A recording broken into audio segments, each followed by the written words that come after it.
ان دنوں اس کی پوسٹنگ بلوچستان میں تھی۔ حال ہی میں اس کی پروموشن کر کے میجر کا رینک دیا گیا تھا۔ اپنے کام سے اس کو عشق کی حد تک لگاؤ تھا۔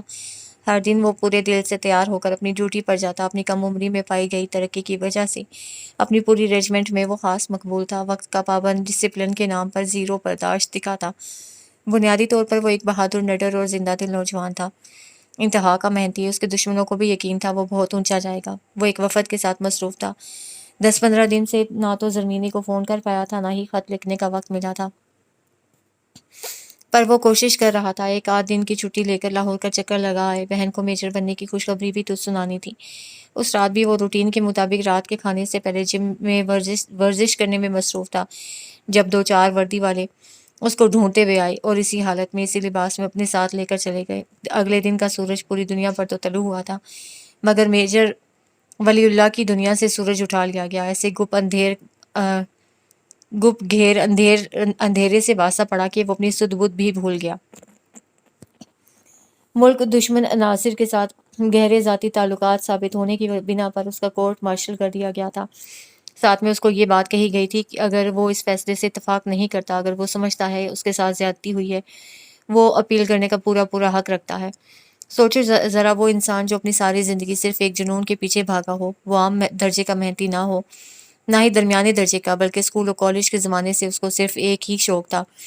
جب اس کو اپنا شوق پورا کرنے کا موقع ملا، اسے ثابت کر دیا تھا کہ وہ عام نہیں ہے۔ وہ ہر مقابلے، ہر ٹریننگ میں اوسط سے اوپری درجے کا سپاہی رہا تھا۔ اپنی ساری عمر میں کی گئی محنت سے تنکا جوڑ کر کھڑی کی گئی خوابوں کی عمارت ایک لمحے میں زمین بوس ہو گئی۔ دوستوں نے کہا اپیل کرو، جواب میں اسے چپ اوڑھ لی۔ غیر ملکی ایجنٹ نے اپنی پریس ریلیز میں خاص میجر ولی اللہ کا نام لے کر اس کی تعریف کی تھی۔ کیسے پاکستان میں ایک مشن کے دوران ولی اللہ نے اس کی مدد کی تھی۔ سارے ملک میں اس خبر نے تہلکہ مچا دیا تھا۔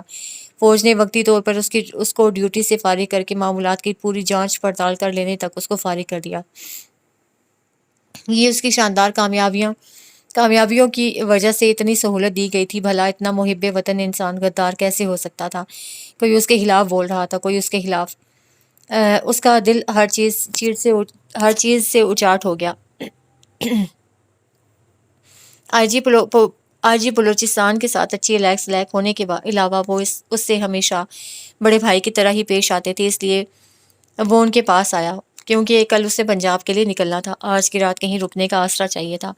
آخری وقت میں محترم فدا حسین مری کے علاوہ اس کے دماغ میں اور کوئی نام نہیں تھا جہاں وہ جا سکتا۔ فدا حسین نے اس کی اچھے سے دلجوئی کی، مگر جو خبر اس کو دی وہ پانی سے نکلی مچھلی کی طرح تڑپا تھا۔ ولی تمہارے خلاف سازش ہوئی ہے، بہت بڑی سازش ہوئی ہے۔ ظاہری بات ہے جب فوج اپنی تفتیش پوری کر لے گی، اصل وجہ ساری عوام کے سامنے آ ہی جانی ہے، مگر وقتی طور پر تمہارا کیریئر ختم کر کے تمہیں بدنام کرنے کی سازش تھی، اور یہ سازش تمہارے بہنوئی اور اس کے بھائی افراہیم کی جانب سے ہوئی ہے۔ دونوں نے اپنے تعلقات کا استعمال کر کے بندہ خریدا ہے۔ اب یہ سب انہوں نے کیوں کیا؟ گھر کے اندر کی خبروں سے میں لا علم ہوں۔ تم 2-4 دن ادھر میرے پاس رہو، میں پتہ کروا لیتا ہوں آخر ایسا انہوں نے کس لیے کیا۔ یہ ساری باتیں مجھے ان کے بڑے خاص آدمی سے معلوم ہوئی ہیں، جو سمجھ لو کہ ان دونوں کی مونچھ کا بال ہے۔ ٹی وی پر وہ خبر سن کر میں تو خود ششدر رہ گیا۔ اسی وقت 2-4 فون کر کے یہ سب پتہ کیا۔ ولی اللہ کا پہلا خیال زرمین کی جانب گیا، اسی کو ٹارچر کرنے کے لیے ابراہیم صاحی نے یہ سارا ڈرامہ رچایا ہوا تھا۔ وہ فدا حسین مری کے بہت روکنے کے باوجود صبح وہاں سے نکل آیا۔ لاہور آنے کے بعد وہ سیدھا زرمین سے ملنے کے لیے اس کے گھر ہی چلا گیا، مگر وہ آگے وہ نہیں تھی، بلکہ اس کو گئے ہوئے تو 5 دن گزر چکے تھے۔ وہ جو 2 پونیاں ڈال کر گڑیا کی طرح منہ بسور کر باتیں کیا کرتی تھی، ذرا بڑی ہوئی تو دن رات کھانے کی چیزوں کی فرمائشیں کر کے اس کا سر کھا لیا کرتی تھی۔ پھر تھوڑی اور بڑی ہوئی تو اتنی باوقار، سنجیدہ سی، چپ چاپ، دل میں اترنے والی، بھائی پر مرنے والی، بھائی کی دیوانی، آج بھائی کو بتائے بغیر، ملے بغیر یوں چپ چاپ چلی گئی تھی۔ پھپھی ولی اللہ کے سامنے بیٹھ کر زور سے روتی بین کرتی، اس کو بتاتی رہی کیسے ہم نے اتنی کوشش کی تمہیں ڈھونڈنے کی، پر کہیں سے کوئی جواب ہی نہیں آیا، مجبوراً اس کو دفنانا پڑا۔ تم اب آئے ہو ولی، پر جو آنکھیں تمہارے انتظار میں دروازے پر لگی رہتی تھیں وہ سو گئی ہیں، ایسی نیند سوئی ہیں جس سے کوئی بھی بیدار نہیں ہوتا۔ تھکے ہوئے حوصلے اور لڑکھڑاتے قدموں کے ساتھ وہ خشک آنکھیں لیے بغیر کچھ کہے وہاں سے نکل آیا۔ گیٹ سے نکل کر تیز قدموں سے چلتا گلی کے کونے تک آیا۔ کونا موڑتے ہی دیوار پر کنی کے اوپر سر رکھ کر بچوں کی طرح پھوٹ پھوٹ کر رونے لگا۔ خاکی ٹراؤزر کے اوپر ہلکی براؤن ٹی شرٹ تھی، کندھے پر درمیانے سائز کا ٹریول بیگ تھا۔ اس کے رونے کے انداز میں غصہ نہیں تھا بلکہ دکھ ہی دکھ تھا۔ زرمینے، میرے ساتھ تم نے اچھا نہیں کیا، مجھے زندہ کو قبر میں درگور کر گئی ہو۔ وہ اپنی شرٹ کے ساتھ آنسو صاف کر کے خود پر کنٹرول کرنے کی کوشش کرتا مگر بار بار ناکام ہی ہو رہا تھا۔ کندھے پر ہاتھ کے دباؤ پر اس نے گردن موڑ کر سرخ بھیگی آنکھوں سے دیکھا۔ سامنے ڈری سی زمین کی خاص ملازمہ کھڑی تھی جو بار بار گلی کے کونے سے سر نکال کر گیٹ کی جانب نظر ڈال رہی تھی جیسے کسی کے آ جانے کا ڈر ہو۔ السلام علیکم صاحب جی، میں نے آپ کو اسی وقت دیکھ لیا تھا جب آپ گیٹ پار کر کے گھر میں داخل ہوئے تھے۔ مجھے بڑے دنوں سے آپ کا انتظار تھا اور سوچ سوچ کر مایوس بھی ہوتی رہی کہ نہ جانے آپ اب کبھی ادھر کو آتے بھی ہیں یا نہیں۔ وہ بات کرتے کرتے رونے لگی تھی۔ ان لوگوں نے میری بیوی کو مار دیا ہے۔ اس دن جو کچھ ہوا وہ سب میں نے اپنے کانوں سے سنا تھا۔ بیوی کی وفات کے بعد ابراہیم نے اپنے بھائی سے کہا تھا وہ کسی طرح آپ کا انتظام کرے۔ میں یہاں راستے میں آپ کو ساری بات نہیں بتا سکتی ہوں، میرا گھر یہاں سے تھوڑی ہی دور ہے۔ 2 گھنٹے بعد میری چھٹی ہونی ہے۔ اگر آپ سڑک کے دوسری جانب جو گراؤنڈ ہے وہاں میرا انتظار کر لیں تو میں اپنی چھٹی کے بعد آپ کو ہر بات تفصیل سے بتا دوں گی۔ ابھی اگر میں زیادہ دیر باہر رہی تو ابراہیم کی بیوی کو میرے پر شک ہو جائے گا۔ اللہ حافظ۔ وہ جیسے آئی تھی ویسے ہی تیزی سے ارد گرد احتیاط سے دیکھتی واپس چلی گئی۔ ولی اللہ نے اپنے آنسو صاف کیے۔ غم سے دل پھٹا جا رہا تھا مگر اب اس کے اندر ایک نئی آگ جاگ اٹھی تھی۔ وہ ادھیڑ عمر مائی اس کی روح کو بے چین کر گئی تھی۔ اس کا سارا سچ جان لینے کی شدید خواہش تھی مگر اس کے لیے اس کو 2 گھنٹے انتظار کرنا تھا اور گھڑی کی سوئیاں تھم گئی تھیں۔ اس کے ارد گرد ساری دنیا کا نظام، ہر چیز اپنے معمول کے مطابق چل رہی تھی۔ شام کے سائے لہراتے ہی پرندے گھروں کو لوٹنا شروع ہو گئے، پر آج کی شام ولی اللہ کو بڑی ویران، اداس اور اجڑی ہوئی شام معلوم ہوئی، جیسے کسی نے کائنات کے تمام رنگ ایک ہی دفعہ میں نچوڑ لیے ہوں۔ چڑھوے چنا تے کر روشنائی تیرا ذکر کریں دے تارے ہو، گلیاں دے وچ پھرن نمانے لالاں دے ونجارے ہو، شالا مسافر کوئی نہ تھی وے ککھ جنا تو بھارے ہو، تاڑی مار اڈا نہ باہو، تاڑی مار اڑا نہ باہو آپے اڈن ہارے ہو۔ وہ ملازمہ کے انتظار میں وہیں اس کی بتائی ہوئی جگہ پر موجود رہا۔ وہ 2 کی بجائے 4 گھنٹے بعد وہاں آئی تھی۔ معاف کرنا صاحب، دیر سے آئی ہوں۔ اصل میں بڑی بیگم صاحبہ نے فون کر کے ابراہیم صاحب کو آپ کی آمد کے بارے میں بتایا تو وہ اسی وقت گھر آ گئے۔ آ کر اپنی ماں سے آپ کے بارے میں بڑے سوال کیے، پہنا کیا ہوا تھا، کہہ کر کیا گیا ہے، یہاں لینے کیا آیا تھا، زمین کے بارے میں اس کو کیا بتایا۔ بڑی بیوی نے جو بات جیسے ہوئی تھی سب بتا دی۔ ان کو پھر بھی یقین نہیں آ رہا تھا۔ اپنے بڑے بھائی کو فون کر کے گالیاں دیتے ہوئے کہہ رہا تھا تم نے تو کہا تھا ولی اللہ اپنی باقی ماندہ زندگی جیل کی سلاخوں کے پیچھے گزارے گا، پھر یہ باہر کیسے پھر رہا ہے، ہمارے گھر ہو کر گیا ہے۔ مائی تم مجھے زمینیں کے بارے میں کچھ بتانا چاہتی تھی، مجھے وہ بتاؤ۔ صاحب، وہ جاننے کے لیے بڑا جگرا چاہیے، مجھے ڈر ہے کہیں ایسا نہ ہو تم یہ خبر برداشت نہ کر پاؤ، ہمارے دل سوچ کر چھلنی ہو جاتے ہیں، تمہارا تو وہ جگر کا ٹکڑا تھی۔ دیکھو مائی، میرے حال پر رحم کھاؤ، مجھے بتا دو میری زرمینے نے کیا کیا برداشت کیا ہے۔ صاحب، ایک پاک باز، با کردار، با حیا عورت پر دن دہاڑے اس کے شوہر نے گندا کیچڑ پھینک کر اپنے خاندان کی عدالت کے سامنے کھڑا کر دیا۔ میری بیوی کا دل بند ہو گیا۔ ان لوگوں کو شرم نہ آئی، پر میری بیوی بڑی شرموں والی تھی، اسے ہمیشہ کے لیے خاموشی کو چن لیا۔ ولی اللہ کے آنسو آنکھوں میں ہی ساکت ہو گئے۔ وہ اتنی اذیت برداشت کرتی رہی اور مجھے خبر کیوں نہ ہوئی۔ میں اسی ڈر سے تو تم سے 10 دفعہ پوچھا کرتا تھا زرمینے مجھے بتاؤ، تم خوش ہو، مجھے ہر دفعہ ٹالتی رہی ہو۔ کاش میں نے تمہارے پر یقین نہ کیا ہوتا، کاش میں تمہیں اس مرد سے بہت دور لے گیا ہوتا۔ اب اس کا دماغ ڈیفینسو موڈ میں آ گیا۔ ابراہیم صاحب تیرے ایک جسم کا ایک ایک عضو، ایک ایک خلیہ میری بہن پر کیے گئے ظلم کا حساب دے گا۔ پارک سے نکل کر رات کے اندھیرے کا حصہ بنتے ہوئے اب اس کو کسی چیز کا ڈر خوف نہیں تھا۔ اس کو معلومات اکٹھی کرنی تھی، بہت ساری معلومات اکٹھی کرنے کے بعد اپنی تفتیش مکمل کرنی تھی۔ سردار کے ساتھ اس کا سامنا دوسرے دن ہی ہو گیا۔ جب جالے نے اسے شرمندہ کرنے والی نظروں سے دیکھا تو وہ شخص ڈھٹائی کی انتہا کرتے ہوئے بولا، دیکھ لیا میں اسکول میں نہ کہتا تھا میں 24 گھنٹے کے اندر اندر بختے کو بازیاب کروا لوں گا۔ یالے چاہ کے بھی نہ کہہ پائی، مکار انسان، شیر بخت کو میرا کالیہ چھڑوا کر لایا ہے۔ پر شیر بخت کے ہی کہنے پر اسے سردار کو معاف کر دیا تھا۔ پری زاد ایک دن بھی گھر کا کوڑا کرکٹ نہ اٹھا سکی، اسی شام آ کر یالے سے معافی مانگ گئی۔ یوں شیر بخت اور اس کی گلبدن اسی دن واپس اپنے گھر سدھار گئے تھے۔ آج کل ہاجرہ اور زینی کی چھٹیاں چل رہی تھیں۔ ہاجرہ اپنے کیے گئے وعدے کے مطابق کالج کو وقت دے رہی تھی۔ ایبک نے ان لوگوں کے ہاتھ شیر بخت کے لیے میٹرک کا کورس بھیجا تھا۔ وہ یالے کے ساتھ کلینک پر جاتا، وہاں سے واپسی پر شام کے وقت 2 گھنٹے ٹیوشن لینے کے بعد گھر جاتا۔ اس کی زندگی معمول سے زیادہ مصروف ہو چکی تھی۔ ہاجرہ اور ورشے ہر شرارت میں پیش سارا دن اسکیمیں بنانے میں مصروف رہتیں۔ ان سب کے ساتھ مل کر وہ اور زینی ان تمام لوگوں کے گھر ایک چکر لگا کر آ چکی تھیں جن جن کے لڑکے کوئٹہ والے گھر میں رہتے تھے۔ جہاں زینی نے کالیا کا سراغ نکالنے کا سیکریٹ مشن شروع کیا ہوا تھا، وہیں کالیا کی جانب سے مکمل خاموشی تھی۔ زینی کئی دفعہ وہ فون نمبر ملا چکی تھی، پر دوسری جانب سے فون بند ملتا، اکتا کر اسے ملانا ہی چھوڑ دیا۔ یہ الگ بات تھی، ہر رات سونے سے پہلے یالے فون ہاتھ میں لے کر سوتی، کیا خبر وہ فون کر لے۔ پھر یاد آتا شاید وہ اس لیے فون نہیں اٹھاتا کیونکہ پچھلی دفعہ جب دونوں کی بات ہوئی تب یالے نے کہا تھا ایک دفعہ میری مدد کر دو، پھر کبھی تمہیں فون نہیں کروں گی۔ شاید وہ وعدے کی پاسداری چاہتا تھا۔ اس وقت بھی وہ چاروں پہاڑوں پر سے واپس آ رہی تھی۔ جب وہ لوگ کالج کے قریب پہنچی تو کالج کے گیٹ سے ایبک باہر نکل رہا تھا۔ سب سے پہلے یالے خوش دلی سے بولی، السلام علیکم، واٹ آ سرپرائز ایبک، کیسے ہو؟ وعلیکم السلام طبیب صاحبہ، بس دیکھ لیں، میں نے سوچا آپ لوگ تو کبھی بھی مجھے اپنے ہاتھ آنے کی دعوت نہیں دیں گی، میں خود ہی آ جاتا ہوں۔ یہ تو بہت اچھا کیا یالی بہن، اتنا متاثر ہونے کی ضرورت نہیں ہے کیونکہ مجھے نہ یہاں جھوٹ اور کسی سازش کی بو آ رہی ہے۔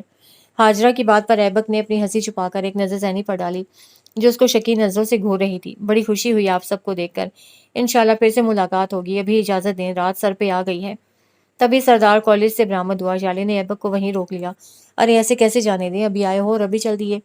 زینی نے ایبک کے جواب کی جانب کوئی دھیان نہیں دیا، آ کر سردار کے عین سامنے کھڑی ہو کر اس کی آنکھوں میں دیکھا۔ یہ چائنا میڈ ماڈل ادھر کس چکر میں آیا ہے؟ شرم کرو، وہ ایک انسان ہے، نئے ماڈل کا ٹیڈی بیئر نہیں۔ سردار کی بات پر اس نے ناک چڑھائی، ٹیڈی بیئر ہو بھی نہیں سکتا، وہ کیوٹ ہوتا ہے، اس کا کیوٹنس سے دور دور کا بھی واسطہ نہیں ہے۔ سردار مجھے باتوں میں لگا کر بات چھپانے کی کوشش نہ کرو، سچ سچ بتا دو یہ کیوں آیا ہے؟ جب تم جانتی ہو وہ کیوں آیا ہے تو پوچھ کیوں رہی ہو؟ سردار کی بات پر زینب کے چہرے پر غصے سے سرخی دوڑ گئی۔ اس کو اتنی جرت بھی تم نے ہی دی ہوگی، ورنہ اس کے اندر اتنی ہمت نہیں تھی زینب خان کے بھائی سے اس کا رشتہ مانگنے آنا۔ اس کو تو میں دیکھ لوں گی، پر تم بھی اپنے دل و دماغ سے یہ خوش فہمی نکال دو کہ میں اتنی آسانی سے شادی کر کے یہاں سے چلی جاؤں گی۔ نہ جانا میں ایبک کو گھر داماد رکھنے کو بھی تیار ہوں۔ ایسی کی تیسی ایبک کی، اس کو تو میں ابھی پوچھتی ہوں۔ وہ خونخوار نظروں سے گھورتے ہوئے تیزی سے ایبک کی جانب بڑھی جو پھرتی سے یالے کے پیچھے ہو گیا۔ سردار نے پیچھے سے زینب کی کمر میں ہاتھ ڈال کر اسے وہیں روک لیا۔ اس کا سر پکڑ کر سردار اپنے سینے سے لگاتے ہوئے بولا، زینی کچھ تو لڑکیوں والے جذبات دکھا دو، ایسے موقع پر لڑکی شرماتی ہے، تم اس بیچارے کو مارنے بھاگ رہی ہو۔ ہاں ایسا ہی بہن کو شرماتے دیکھنے کا شوق تھا تو میری تربیت لڑکیوں کی طرح کی ہوتی۔ مجھے تو ساری عمر یہی سبق دیا، لڑکوں کے قریب نہیں جانا، وہ تمہارے لیے زہر ہیں، یہی کہتے تھے نا؟ اور وہ کیا تھا؟ زندگی میں اپنی عزت آپ کرو گی، اپنا وقار قائم رکھو گی تو تمہاری منزل آسمانوں میں ہوگی۔ میں ہر وقت ہر کام میں ہر جگہ تمہاری مدد کو کھڑا ہوں گا، بس کسی مقام پر اپنے قد اور مقام سے گرا ہوا کام نہ کرنا۔ میں نے تمہاری ایک ایک بات دل پر لکھی، عمل کیا، تم نے مجھ پر کبھی روک ٹوک نہیں لگائی۔ میں اکیلی ہر جگہ آتی جاتی ہوں، لڑکوں کے ساتھ پڑھتی ہوں، کسی مائع کے لال میں جرت نہیں وہ زینب کی طرف میلی آنکھ سے بھی دیکھ جائے، اور اب تم مجھے یوں دھوکہ دے رہے ہو، اب ایک غیر لڑکے کو میرے پر مسلط کرنے کی سازشیں کر رہے ہو۔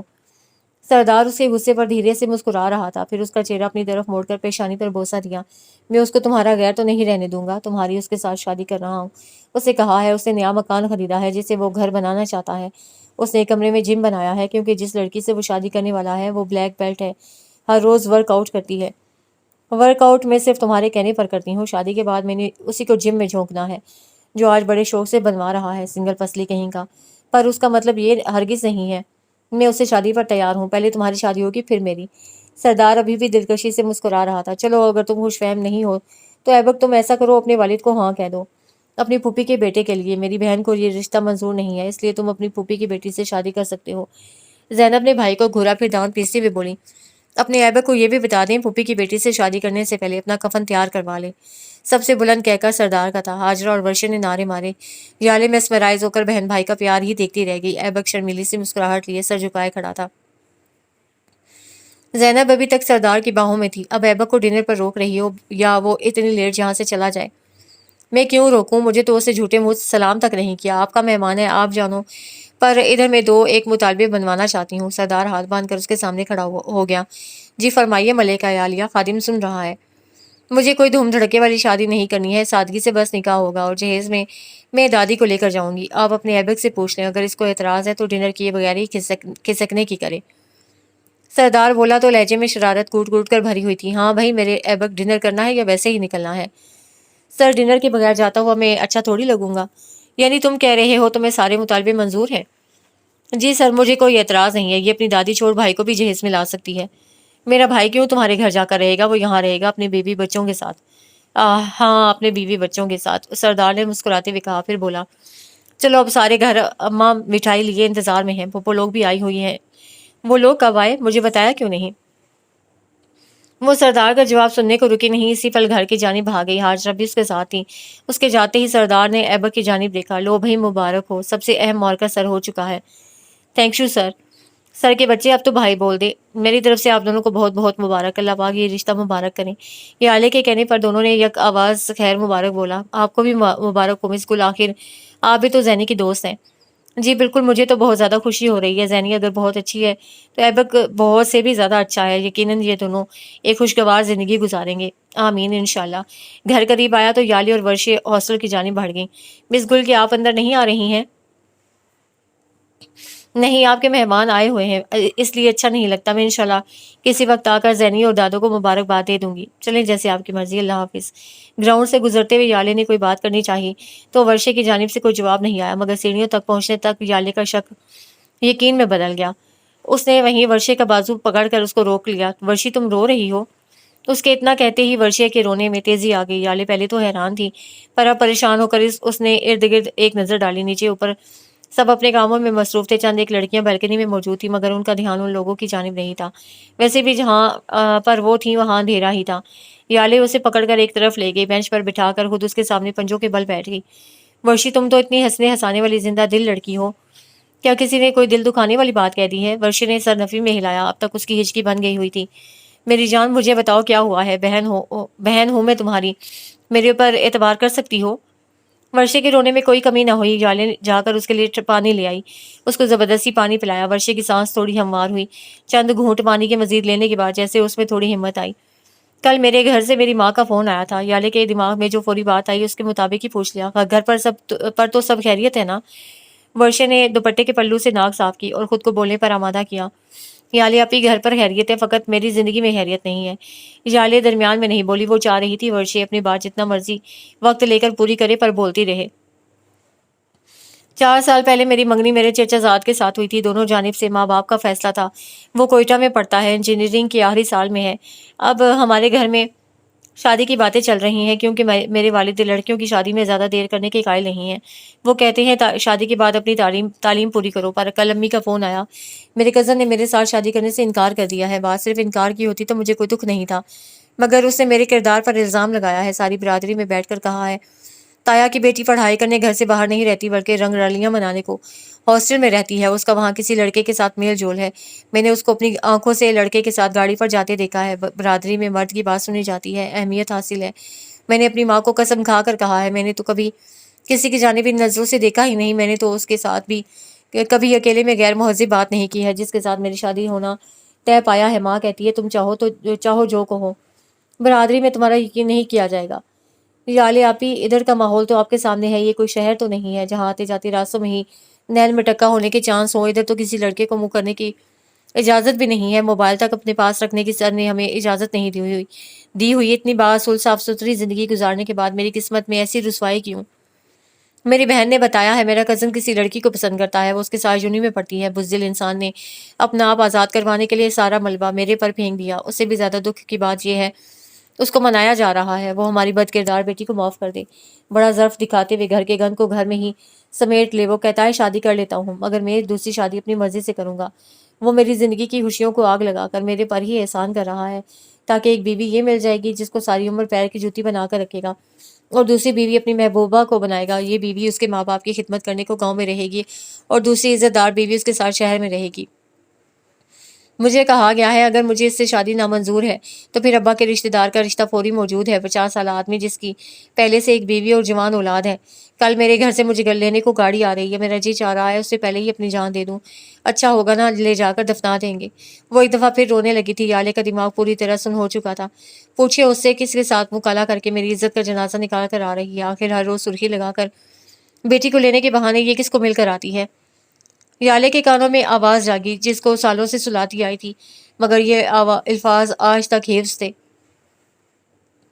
یالے کا وجود کانپ رہا تھا۔ اماں میں صرف آپ کی وجہ سے اس بد کردار عورت کا ساتھ نباہ کرنے پر مجبور تھا، مگر اب نہیں۔ مجھے اپنی نسل نہیں برباد کروانی، اس لیے میں آپ سب لوگوں کی موجودگی میں آپ سب کو گواہ مان کر زمین کو طلاق دیتا ہوں۔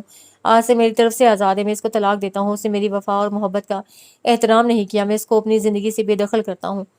یالے کی آنکھوں سے قطرہ قطرہ کر کے درد کا پانی ٹپکتا رہا۔ بڑی دیر تک دونوں وہاں خاموش بتوں کی طرح بیٹھی رہیں۔ جب ٹھنڈ برداشت سے باہر ہوئی تو یالے اپنا آکڑا وجود لے کر کھڑی ہوئی، ورشے کی باہوں میں ہاتھ ڈال کر اس کو اپنے ساتھ گھسیٹتی سیڑھیاں چڑھتے ہوئے وہ ایک فیصلہ کر چکی تھی، یہ بے قصور لڑکی بے موت نہیں مرے گی۔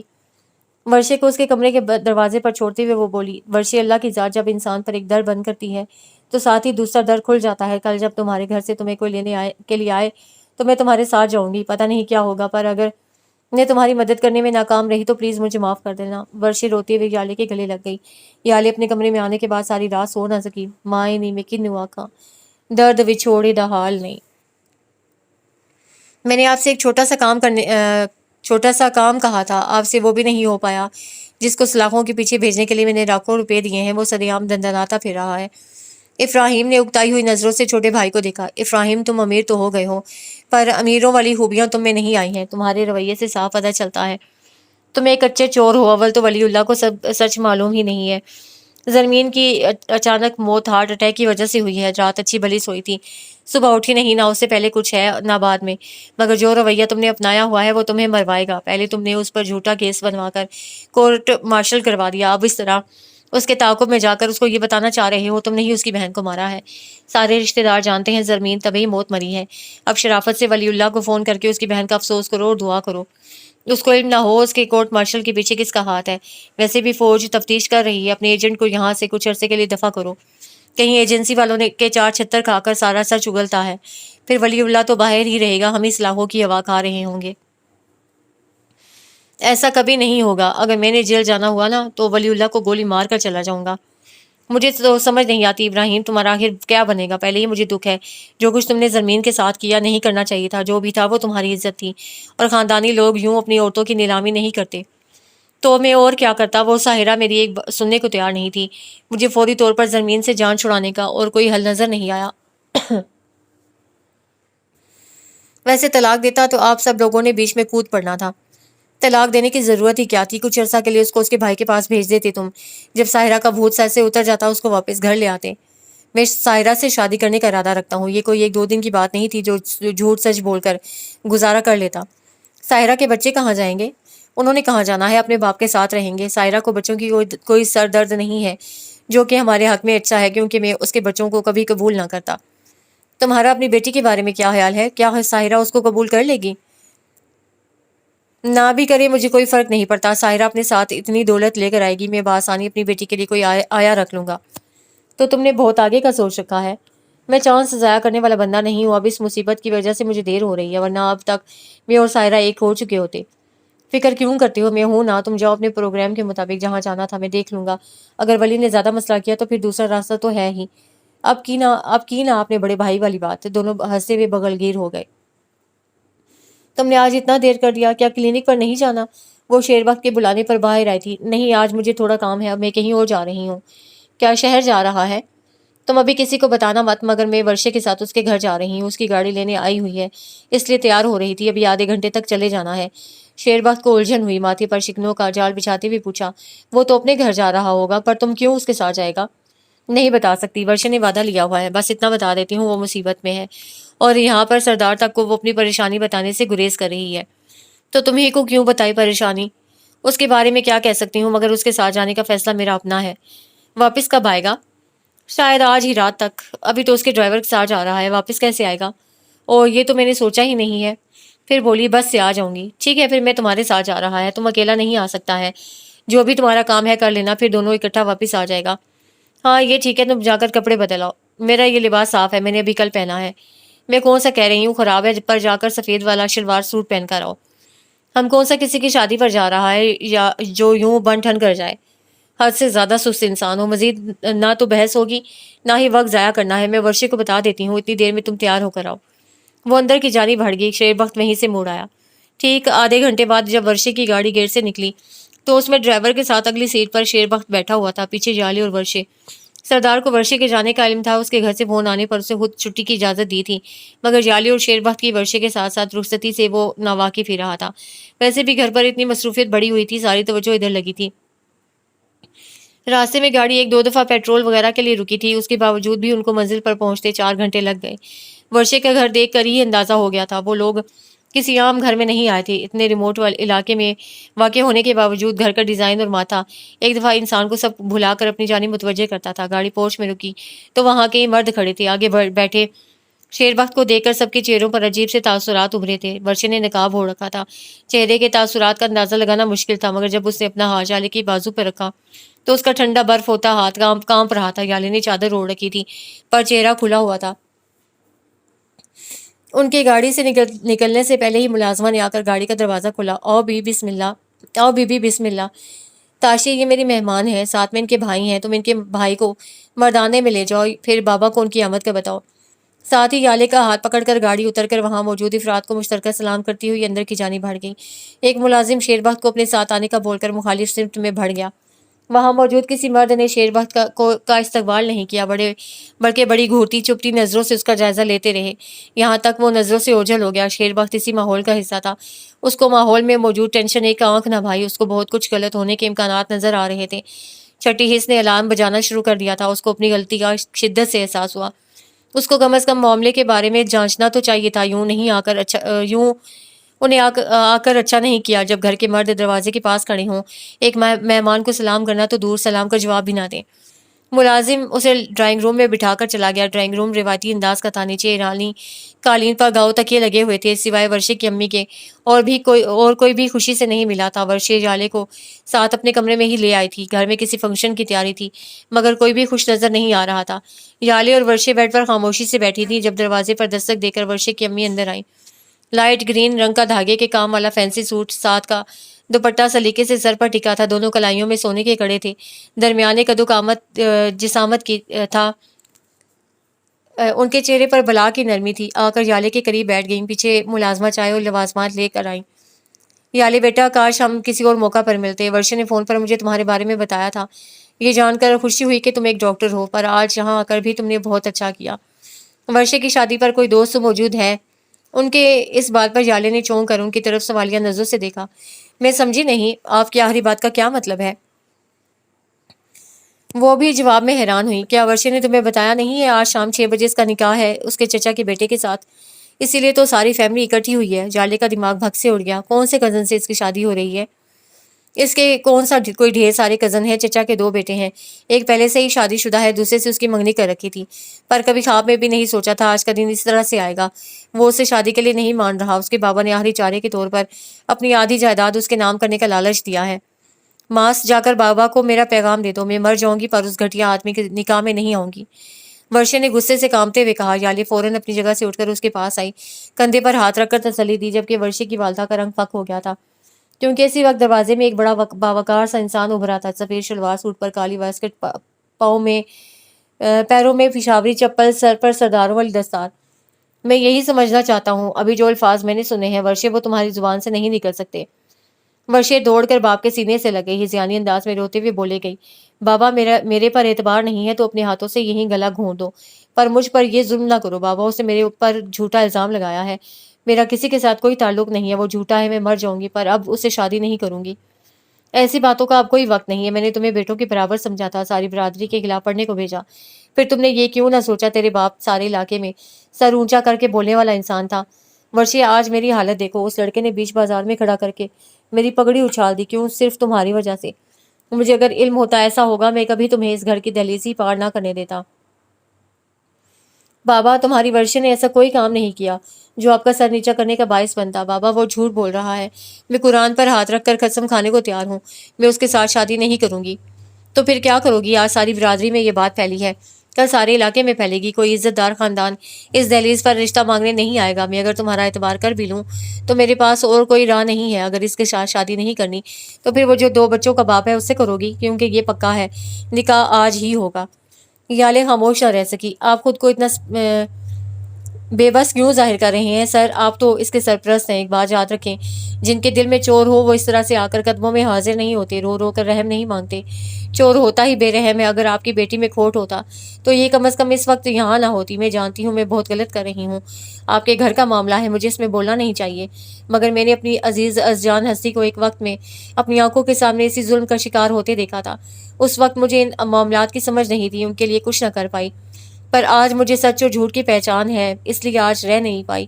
جب کوئی کسی پر برائی کا الزام لگاتا ہے، آپ جانتے ہیں اس کے بارے میں دین کے احکام کتنے سخت ہیں۔ اسلام نے بڑی سختی سے الزام لگانے والے کی تفتیش کا حکم دیا ہے، 4 گواہ پیش کرنے کی شرط رکھی ہوئی ہے، اور فرمایا ہے چاروں گواہوں کے بیان میں ایک لفظ کا بھی فرق نہ ہو، چاروں کے بیان ملتے ہوں، یہ نہیں کہ ایک کچھ اور کہے دوسرا کچھ اور۔ اگر کوئی یہ کہے ان 2 لوگوں کو ہاتھ میں ہاتھ ڈالے جاتے ہوئے دیکھا تھا، یہ بیان اس کو برا ثابت نہیں کرے گا، یہاں تک کہ بوسہ دیتے ہوئے دیکھا پھر بھی برائی ثابت نہیں ہوتی۔ اسلام کہتا ہے 4 لوگ ایک عورت کے بارے میں اللہ کو گواہ مان کر یہ کہیں کہ ان 2 آنکھوں کو اپنی آنکھوں سے پورے یقین سے دیکھا تھا، اندھیرے میں نہیں روشنی میں دیکھا تھا، ان کے جسم ایسے مل رہے تھے جیسے سرما دانی سرما ڈالنے والی سلائی سے ملتی ہے۔ اور ادھر یہ ظلم کی انتہا نہیں تو اور کیا ہے؟ ایک لڑکے نے آ کر آپ کی بیٹی کے خلاف غلط بات کہی، آپ نے اس سے ثبوت مانگا، کوئی گواہی مانگی، اس کی تفتیش کروائی کہ کس بنا پر وہ آپ کی بیٹی پر ایسا گھٹیا الزام لگا رہا ہے؟ آپ تو الٹا اس کی منتیں کر رہے ہیں، بس کسی طرح وہ اس کو بیاہ لے۔ جو آج اس کی عزت نہیں کرتا وہ ساری عمر اس کی حفاظت کیا کرے گا؟ جو آج اپنے دل میں اس کے لیے رحم نہیں رکھتا وہ کل اس کو پیار محبت کیا دے گا؟ سر وہ انسان اس پاک باز لڑکی کے قابل ہی نہیں ہے۔ اگر آپ پھر بھی زبردستی نکاح پڑھوا دیتے ہیں تو آپ اپنی بیٹی کے مجرم ہوں گے، اللہ نے اس کو آپ کے ذمہ لگایا ہوا ہے، کل آپ کو اللہ کے حضور پیش ہو کر جواب دینا ہوگا۔ آج دنیا داروں کا اتنا ڈر ہے، آپ ان کی باتوں سے بچنے کے لیے بیٹی کو درگور کر رہے ہیں، کل اللہ کے سامنے کس منہ سے کھڑے ہوں گے، کیا کہیں گے کہ کیوں آپ نے اپنی بیٹی پر الزام لگانے والے ظالم کو سزا نہ دی؟ آج آپ کی خاموشی زندگی بھر کے لیے آپ کی بیٹی کے کردار پر دھبا بن کر چمکے گی، ایسا دھبا جو اس کی آنے والی 7 نسلیں بھی نہیں دھو سکیں گی۔ سر آپ کی بیٹی نہ صرف بے قصور ہے بلکہ بہت بڑے ظلم کا شکار ہونے جا رہی ہے، اور یہ ظلم کوئی اور نہیں کر رہا، آپ کر رہے ہیں۔ دلاور بھگتی حیرت سے اپنے سامنے کھڑی اس لڑکی کو دیکھتا رہ گیا، اس کی بیوی اور بیٹی بھی بت بنی کھڑی تھیں۔ بڑی دیر بعد شکستہ قدموں سے چلتا آ کر کرسی پر ڈھہ گیا۔ یہ آج اس سے آدھی عمر کی لڑکی نے کیا کہہ دیا تھا؟ وہ اندر تک لرز کر رہ گیا تھا، اس نے ہر بات اتنی صاف اور کھلے الفاظ میں کہہ دی، کوئی ابہام نہیں چھوڑا۔ آج تو قیامت کی نشانیوں میں سے ایک نشانی سچ ثابت ہونے جا رہی تھی۔ جھوٹے لوگوں کی عزت ہوگی، سچے لوگ ذلیل ہو رہے ہوں گے۔ ان کی بیٹی سچی ہو کر بھی ذلیل ہو رہی تھی، اور وہ جو جھوٹا تھا وہ سر اٹھا کر سب میں گھوم پھر کر ہمدردیاں سمیٹ رہا تھا۔ یہ وہ کیا کرنے جا رہے تھے؟ وہ ابھی مردانے سے آتے ہوئے اپنے دامادوں کی سرگوشیاں سن کر آئے تھے، جو لڑکیوں کے ساتھ آنے والے لڑکے پر شک کر رہے تھے کہ یقیناً وہ نہیں ہے جو بن کر یہاں آیا ہے۔ ایک دم وہ بولے، خاموشی میں ان کی آواز بلند تھی، ورشے اگر تم سچی ہو تو اس وقت میں یہ نکاح روک کر تمہارے حق میں جو بھی فیصلہ کرتا ہوں، کیا تم اس کو قبول کرو گی؟ جی بابا، جو مرضی فیصلہ کریں، چاہے تو اس بچوں کے باپ سے بیاہ دیں، مجھے کوئی اعتراض نہیں ہے۔ ورشے کا لہجہ عجیب سا تھا، ٹھہرا ہوا، پرسکون، بے نیاز۔ دلاور بھگتی نکاح کی تیاری کا حکم دے کر وہاں سے نکل گیا۔ یالے کا دل کانپ کر رہ گیا کہ کیا اس آدمی پر اللہ رسول صلی اللہ علیہ وسلم کے حکم کا بھی کوئی اثر نہیں ہوا؟ وہ مزید کچھ نہیں کہہ سکتی تھی جب ورشے نے ہی اس کو منع کر دیا۔ اگر وہ اپنے بھتیجے کے بجائے کسی سے بھی نکاح کروا دیتے ہیں، میں ہاں کہہ دوں گی۔ آپ نے میرے لیے وہ الفاظ بولے ہیں جو میرے اپنوں کی زبان سے بھی ادا نہیں ہوئے، میں آپ کے احسان مند ہوں، اب آپ میری طرف سے بے فکر ہو جائیں، مجھے کوئی غم نہیں ہے۔ اب بابا جو بھی فیصلہ لیں گے وہ میرے حق میں برا نہیں ہوگا۔ جس طرح انہوں نے آپ کی ساری بات بڑے تحمل کے ساتھ سنی ہے، مجھے اپنے بابا پہ پیار آ رہا ہے، وہ میرا برا نہیں چاہتے، پر ادھر کے رسم و رواج کے آگے مجبور ہیں۔ یالے کا وہاں دم گھٹ رہا تھا، انسان کے بنائے رسم و رواج اللہ کے حکم سے آگے ہیں۔ ورشے کا ایک بڑا بھائی اور ایک بہن تھی جو کہ ورشے سے عمر میں چھوٹی تھی، اس کی بھابھی خالہ زاد تھی، اس کی باقی کزنیں، اس کے میاں بچے سبھی موجود تھے۔ 2-3 گھنٹے بعد کی بات تھی، ورشے کی کزنوں نے اس کو سرخ جوڑا پہنا کر تیار کر دیا، میک اپ کے نام پر اسے صرف لپسٹک لگوائی، پھر بھی وہ بلا کی حسین لگ رہی تھی۔ یالے کی آنکھیں بار بار نم ہو رہی تھیں، وہ واپس جانا چاہ رہی تھی، مگر ورشے نے کہا، سارے ڈرامے کا ڈراپ سین دیکھے بغیر کیوں جا رہی ہیں؟ تھوڑی دیر بعد میں بھی یہ گھر ہمیشہ کے لیے چھوڑ کر جا رہی ہوں، تب آپ بھی اپنی راہ چلی جانا، آپ کا باڈی گارڈ ساتھ ہی ہے، ٹینشن بیٹھا ہوگا۔ اچانک سارے کمرے میں خاموشی چھا گئی۔ نکاح ہوا کے ساتھ ایک تو دلاور بھگتی تھا، دوسرے آدمی کو دیکھ کر یالے کو اپنی بصارت کا دھوکا لگا، بھلا سردار اس وقت یہاں کیسے موجود ہو سکتا تھا؟ پر جب مولوی نے نکاح شروع کیا، یالے کو اس سے بھی بڑا جھٹکا لگا تھا۔